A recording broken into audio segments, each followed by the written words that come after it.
The Prime Minister has paid back more than £6,000 worth of gifts and hospitality after the row about freebies.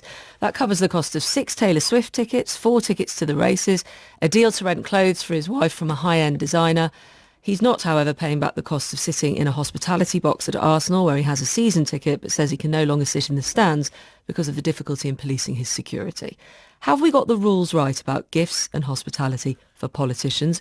John Penrose is a former Conservative MP and was the United Kingdom's anti-corruption champion in the Home Office from 2017 to 2022. And John McTernan is former political advisor to Tony Blair and senior advisor to the PR company Burson. John Penrose, I'll put that straight to you. Have we got it right? I think that the rules aren't bad, although they need to be strengthened a bit further. The last government actually announced some strengthening and some tougher new measures, but they haven't necessarily been introduced yet, so we could usefully do that. But this isn't really about what the rules say. This is about whether or not we've got someone who's not behaving like a lawyer, but rather behaving like a politician who understands why people are upset. And the rules don't really cover the idea of, well, isn't there a double standard here, for example, between living the high life, you and your ministers, while you're taking money from pensioners?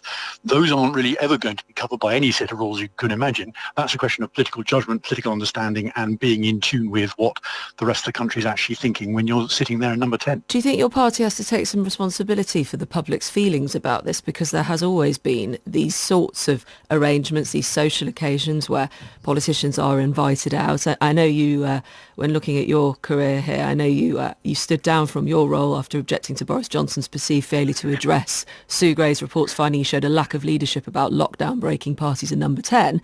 But do you think Boris Johnson and the like have to take responsibility in your party? I think that every government faces a new set of new set of circumstances, and inevitably most governments encounter some sort of problem. There's always an ethical or an integrity. I know, but some would say it was a new low under the awaiting Conservatives recently. So as you said, I resigned as a result of that. But also on the plus side, they did then announce some important strengthening of the rules. I'm not sure that those new stronger rules have been fully in place and enforced yet. But yes, I mean every government has to take responsibility, and the last government, I'm afraid, is no exception. We all need to keep these rules up to date, and it isn't just the rules. As I said, this isn't an example of anything that can be covered by rules. This is something about understanding why people feel there's a double standard, and that the government isn't really in tune with what they're worried about. Thank you for that. Listening, John McTernan, as I say, former political advisor to Tony Blair. I'm just having a look, John, good morning, at who the Taylor Swift tickets, for instance, were from. They were from Universal Music Group. And if you look at the tickets to the Doncaster races that the Prime Minister accepted, Arena Racing Corporation. Why does Keir Starmer need to hang out with Arena Racing Corporation or even Universal Music Group? Well, I think Universal Music Group are they're both major businesses in the entertainment industry, but I think John Penrose was right. The fact is, politicians have to not only act by the rules, they have to act by community standards. There's no doubt in my mind that the voters are angry, the community's angry about what they see as double standards, and the absolute fundamental rule of politics is the voters are never wrong. Rule 1 of politics, the voters are never wrong. And rule 2, if you're angry because you think the voters are wrong, please refer to rule number 1. So how's he got this so wrong so quick, do you think? Look, again, I think John Penrose was right. I think the backdrop to every single thing that the Labour Party has done in government has been its first action to take the winter fuel allowance away from 10 million pensioners. That has set the tone for everything, and it's the backdrop for how actions are seen. People see you've taken this from 10 million people and you're taking that for free from other people, from businesses. So that's the truth. That's the truth of it.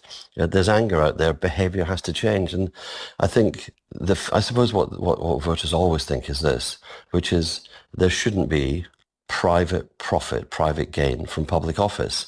And that's why we have rules, John's right.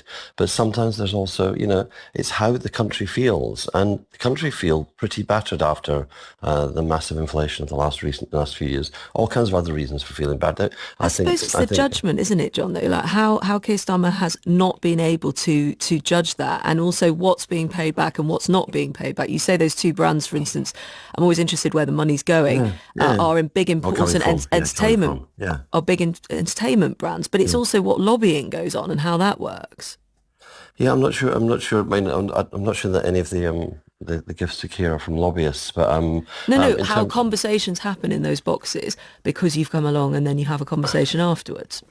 sure, but the most powerful way to change a politician's mind is to talk to them, right?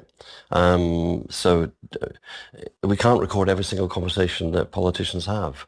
There are ways of recording behaviour, ways of recording attendance at things, but you never can record a conversation. You know, in some of the conversations in the lobbies in the House of Commons are quite important. You know, people, the brush bys that you have in diplomatic meetings. But I think it always comes back to this, which is we've had a situation where there were, I think, enormous breaches of public trust under the last government, particularly during Partygate. That lowered the trust of all voters in all Well, MPs. Even many listeners will think about that, and also I'm sure have strong views. John McTernan, John Penrose, we've got to leave it there. Thank you.